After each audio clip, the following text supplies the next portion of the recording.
Hello, everybody. Welcome. I'm Natha. I'm going to talk today with you about the astrology of the month of September. How are we already in September? I think I ask that every single month, but time does seem to be moving at a new pace. Before I jump into what's happening this month, and there's a lot, I want to invite you to my Hidden Wisdom Astrology Circle. This is a group where we gather twice a month and really look at astrology through the lens of psychology and spirituality.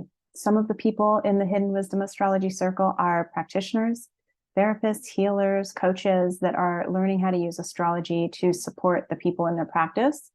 Some are interested in learning how to use astrology to look at their own charts and the charts of the people that they love. And some just like to show up and get some guidance for the week, for the month.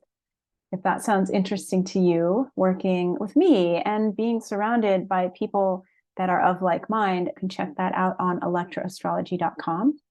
Also, Star Narratives, the podcast, is in season 4. I'm talking to 14 practitioners about spiritual navigation tools because we're in a time of heightened evolution.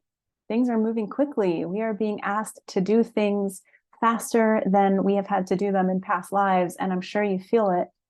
So I had the idea of going on a mission to find practitioners who have worked with their particular tools for many years and are experts in teaching other people how to spiritually navigate the tough stuff. You can find Star Narratives on any of the podcast platforms that you listen to. And of course, this is season 4. So there are 3 seasons that preceded it. So there's lots to listen to. You can binge it. All right, let's start off with September 4th. Venus goes direct. Venus has been traveling through the sign of Leo. This is the first time in our lifetimes that Venus is strictly retrograding in the sign of Leo. Leo is such a personal sign, and you've heard me talk about this Venus retrograde over the last several months. We entered into the shadow of this retrograde in June, and the shadow post-retrograde won't end until early October. So it's not that it's over, but that retrograde energy of going back, sifting through the old, looking through the wreckage and the rubble, really, of your past relationships, your past financial decisions, and even the ways that you have seen yourself or taken yourself to be over the last X amount of years in your life. All of that has been up for review.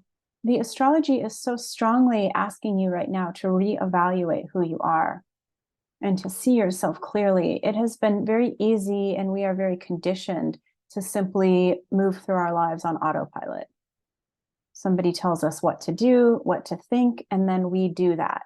Through the school system, through many of our families of origin, and then moving out into the workforce, it is a collective expectation that we follow the rules, that we do what we're told, and that our sense of self, how we perceive ourselves, is largely told to us and reflected to us by the people around us.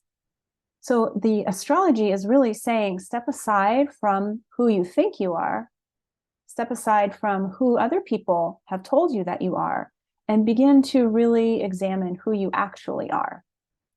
As you have navigated through your world, through the ups and downs, through the traumas and the joys, you have taken on new shape and new perspectives, and you've developed your courage, your bravery. And if you don't take time to be conscious about who you are and how far you've come, sometimes that autopilot just kicks in and you're just moving through your life like a robot. So this Venus in retrograde in Leo has really hopefully reminded you that you are not a robot and that you are indeed somebody very special that has come to this life with a mission and purpose. On September 4th, just a few hours after Venus goes direct, Jupiter goes retrograde. Jupiter has been traveling through the sign of Taurus.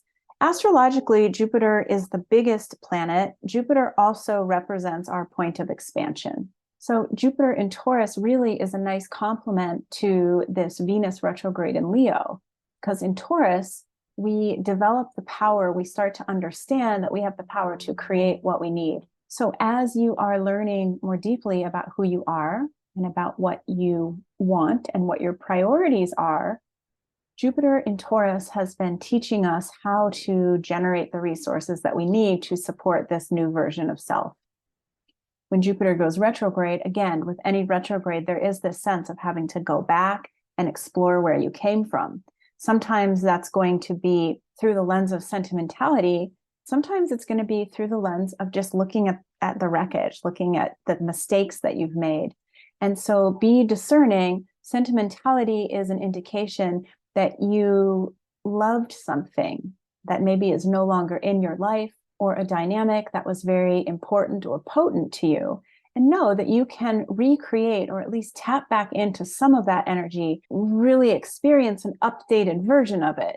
And if what you're looking at is the wreckage or the rubble or the mistakes that you've made, take out of the rubble and wreckage the things that are still beautiful. And then once Jupiter goes direct, or any planet really, then we're able to lay it out and say, what did we gather from where we just were? And how can we use what's here, what's beautiful, what's potent, what's important to move forward?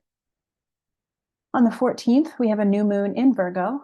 Because the sun is in Virgo and we have Mercury retrograde in Virgo during half of the month of September, the new moon in Virgo making a trine to Uranus is helping you solidify some of what you are learning. Now, on the 15th, Mercury goes direct.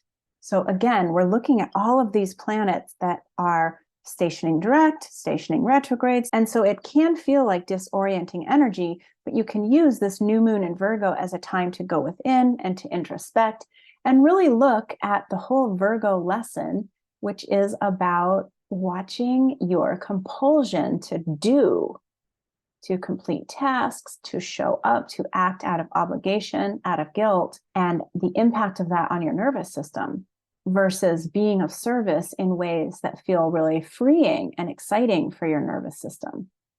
On the 23rd, the sun enters the sign of Libra, which also means that we have an equinox. This is where the day and the night are of equal length. Now we officially mark the beginning of the fall season. Anytime the sun moves into one of the cardinal signs, Aries, Cancer, Libra, and Capricorn, we are looking at the entry point into the new season. If you are in the Southern Hemisphere, of course, this marks the beginning of your spring season. And we know that whether we're entering into fall or into spring or any of the seasons, that there's always change coming.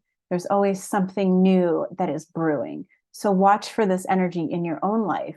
You've done a lot of work this summer. It's been a big summer. People have been sick. People have traveled. People have had their routines upended. We've had weather patterns that have been hard to explain. And, you know, if you take weather patterns and you compare and contrast them to our emotional patterns, I think that what you'll notice is that through a summer of irregular weather, you hear everybody say that it's not usually like this. I can't believe this is happening.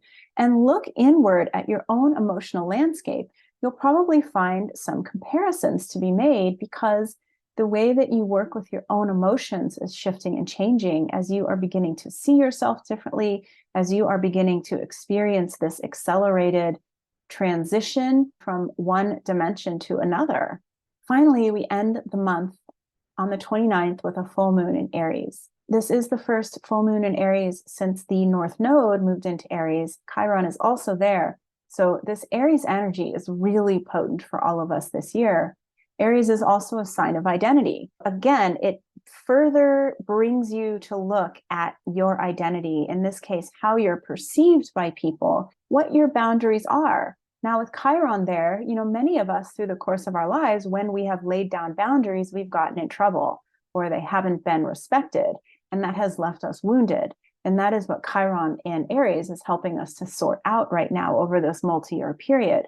But now that we have the North Node here, there is a spiritually up-leveling component to it. Our collective mission is to learn how to stand more firmly in our boundaries, or, as I keep saying, how to learn to advocate for yourself, to be your biggest fan. So this full moon in Aries on the 29th is going to give you some pretty clear information about where you are not your biggest fan, where you sell yourself out, where you do not have the courage and bravery to stand up for yourself. And if you discover some of those places, it's not about dominating yourself, being mean to yourself, or even developing boundaries that don't feel natural to you.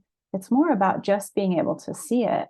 The more that you're able to see what's happening, the more in control you'll actually be. It's like if you're driving down the road and the rain is pouring so hard on the windshield and you can't see the road and you start to panic. I can't see it. I'm stressing out. And then you put your windshield wipers on and suddenly you can see again. It doesn't make the rainstorm go away. It doesn't make the roads any drier, but at least you can see where you're going. All right.